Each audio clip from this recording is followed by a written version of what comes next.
Hi, I'm Nina Melendez, and welcome to LinkedIn News Live, where the business conversation begins with you. It's been 4 years since Hurricane Maria swept through the Caribbean and devastated the small island of Puerto Rico. To this day, blackouts persist, and tens of thousands of Americans there who lost key infrastructure after the storm are still struggling. In honor of Hispanic Heritage Month, let's discuss the issue with one leader who is in the thick of it. Joining me now is Carmen Julín Cruz. She was the mayor of Puerto Rico during the storm from 2013 to 2020. Mayor of San Juan, Puerto Rico. Prior to that, she served in the Puerto Rico House of Representatives. She's currently the Harriet Weissman and Paul Weissman Distinguished Fellow in Leadership at the Weissman Center for Leadership at Mount Holyoke College. She's an alum of Boston University and got her master's in public policy at Carnegie Mellon. Julín, welcome to the show. Thank you very much for the opportunity to be here with you today. I have been looking forward to this conversation for so long. I just want to start with the lay of the land in Puerto Rico right now, especially since COVID. Give us a little taste of what is happening there right now. Well, COVID hit Puerto Rico March 8th, 2020. I remember exactly where I was, like I presume most Puerto Ricans. Things changed very quickly. And what people have to remember is we had two historic hurricanes, Irma and Maria, two historic coastal storms.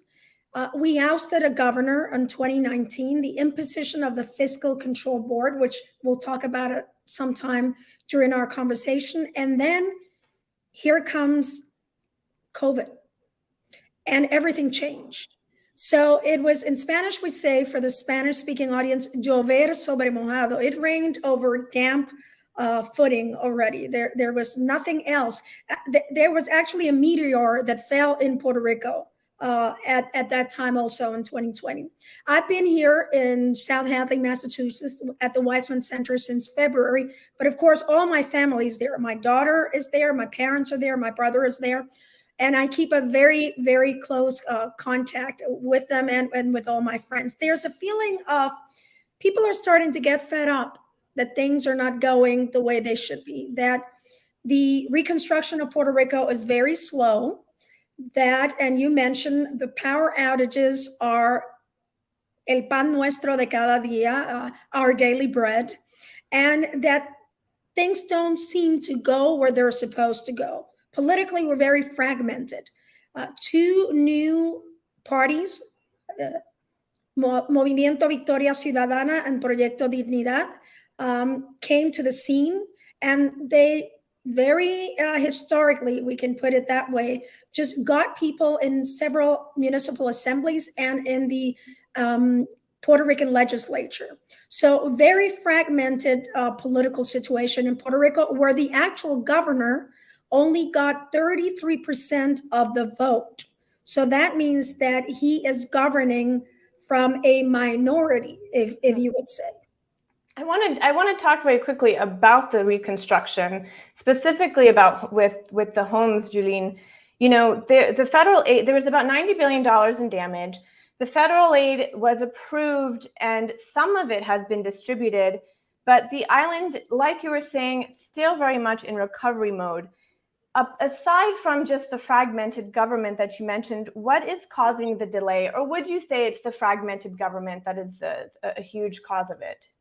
No, it all began with a man that didn't get it and didn't want to get it, former President Donald Trump.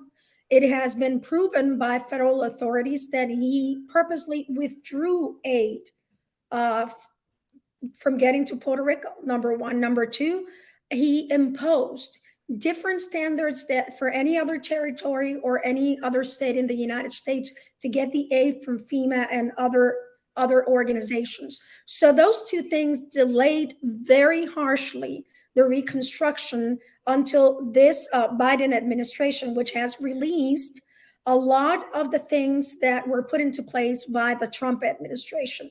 However, there's two things, I believe. One is that the money is not getting to the municipalities. The central Puerto Rican government controls all of the reconstruction money, and the municipalities have to give them their plan, and then they can approve it. Well, sometimes, as it so often happens in Puerto Rico, the political monster gets the best out of everyone. So sometimes they used it. When I was the mayor of San Juan, there was money withheld from San Juan just because I was from one party and the central government was from another party. That happens a lot in Puerto Rico, and frankly, it should not happen. But the one thing has been that as the central government, for political reasons, concentrates all the power and all the money within them and doesn't trickle it down, then it becomes very difficult. I've talked to mayors of both parties that say, I have ready to go projects, but I can't get them be moved through the bureaucracy.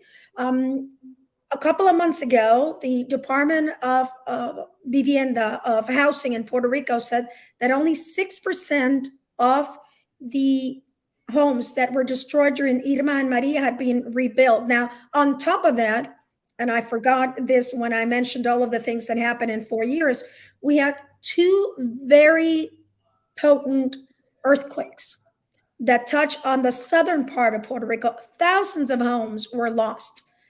Hundreds of schools were affected. So what you have is, again, a system that is not making sure that the money gets to those that need the money in order to move it forward.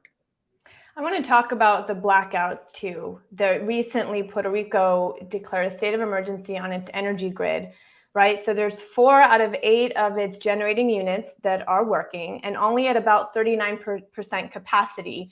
So my question, Julene, is did Hurricane Maria and the earthquakes, did that contribute to an already existing problem, or is this a new situation, newish situation for the island? No, the hurricanes and the earthquakes exacerbated an already crippling infrastructure in terms of our generation of power.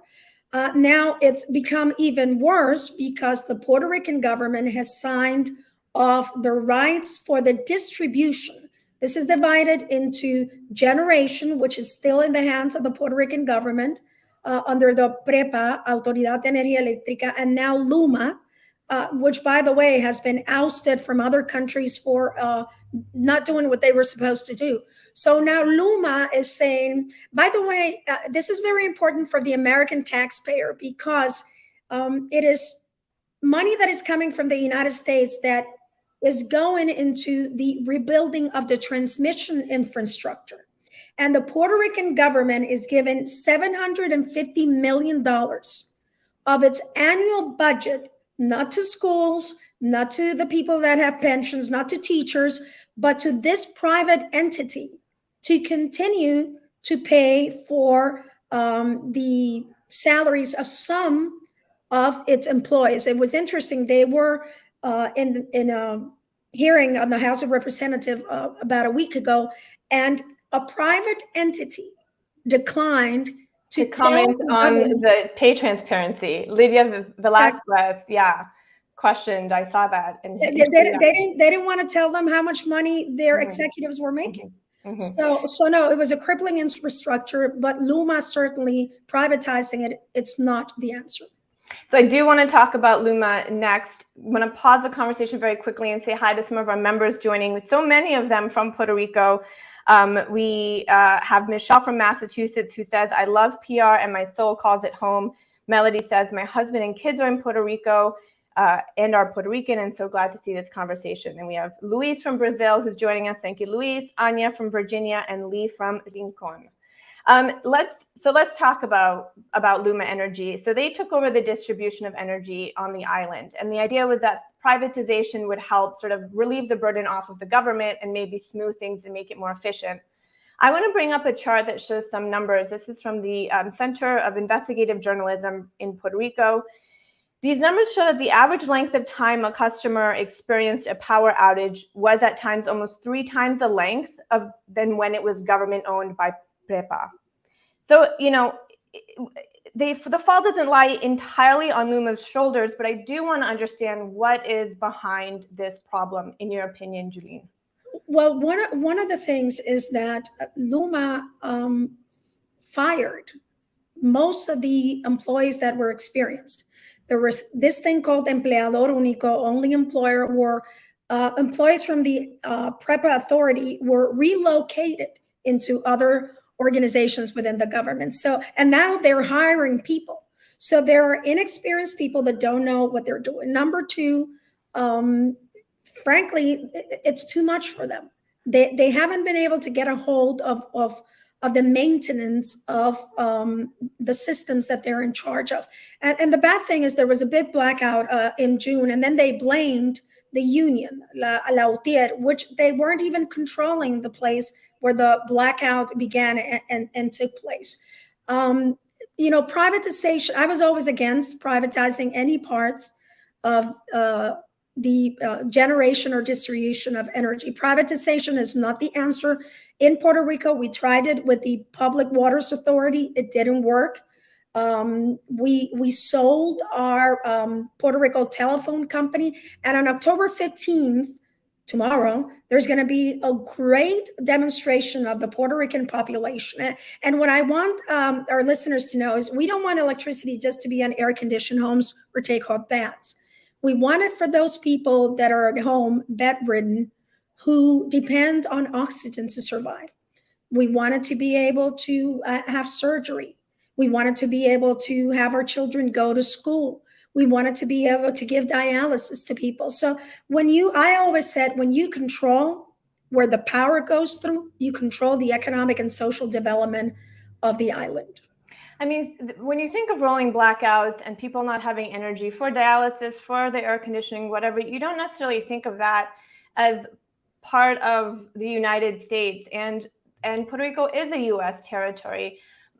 Julene, in your opinion, do you think that some of these economic and infrastructure problems could be solved by its territorial status, whether the solution is to full statehood or full and complete independence from the United States? Well, Puerto Rico is a colony of the United States, and legally we are a territory, but that's a euphemism for being a colony. And there are people, like you mentioned, that want Puerto Rico to be a state. Others want independence. Others want the current status that we have. And others, like myself, we want free association. The United States already have that arrangement with the Palau and the Mariana Islands. But what should happen, really, is a process of self-determination. This is not a civil rights issue. This is a human rights issue. And do you think that Puerto Rico currently does not have self-determination? No, we don't.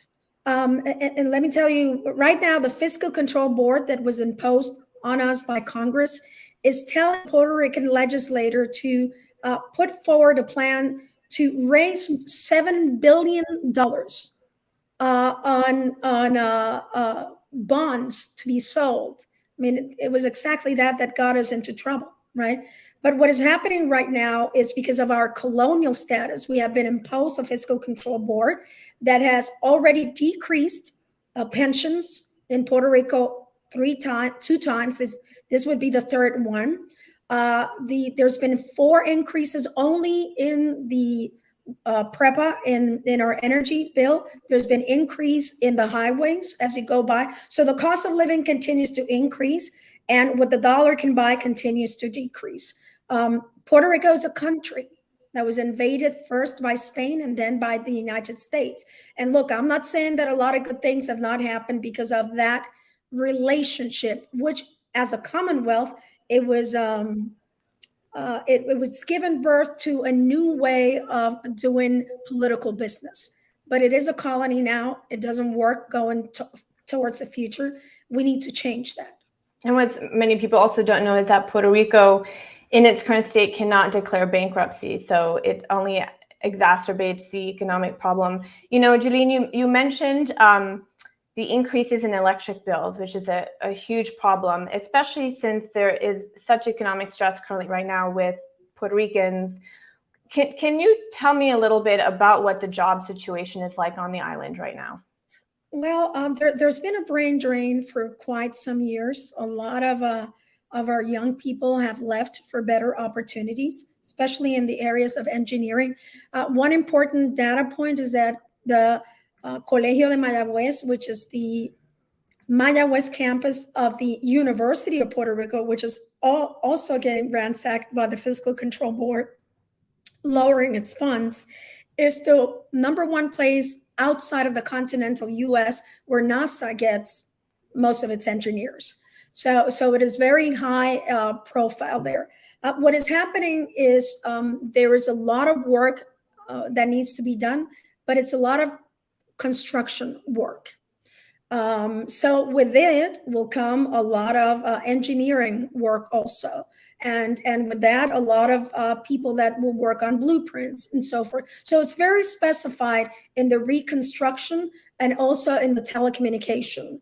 Telecommunication was down during Hurricanes Irma and Maria, and companies have been looking for ways to make sure that their systems are intact and that they're run independently from the energy crisis that we're having. You mentioned UPR, the University of Puerto Rico. You know, part of the conversation about labor is the university there and its recent privatization. Can you tell us a little bit about what's happening there and how people are feeling about that? Well, people are very upset. pissed completely. That's the way to say it. Why? When you curtail education, you are really cutting the wings off of the young people that want to stay in Puerto Rico. I told you about the brain drain, but there's a big group of young people that are looking into agriculture, into different ways, very scientific ways of getting the most out of the land and making sure that we have food and that we build some capacity of food sovereignty in Puerto Rico. So, you know, one of the things that has always been under the gun is our educational system. Not only the University of Puerto Rico, which has received less and less funds as the year goes by, but also the educational system. Almost half of the schools in Puerto Rico have been eliminated. And they tell you, well, it's just because we don't have enough kids. Well, maybe rather than putting 30 children in a classroom, we can put 15 to 20 children in a classroom, which is what teachers and the American Federation of Teachers says that should be in order to raise the level of understanding among students. When you are listening to conversations that are happening about the island, what do you think are the nuances that are missing in the conversations happening amongst people or in the media, in your opinion, Janine? Well, one is that we are a country. Just because we are a colony, it doesn't take away the fact that we are a country with a whole set of cultural values. So when you put boots on the ground and you invade a country like Spain did, and then the US in 1898, you have a responsibility. A process of self-determination would be the minimum. The other things is sometimes Puerto Ricans are held to a different scrutiny.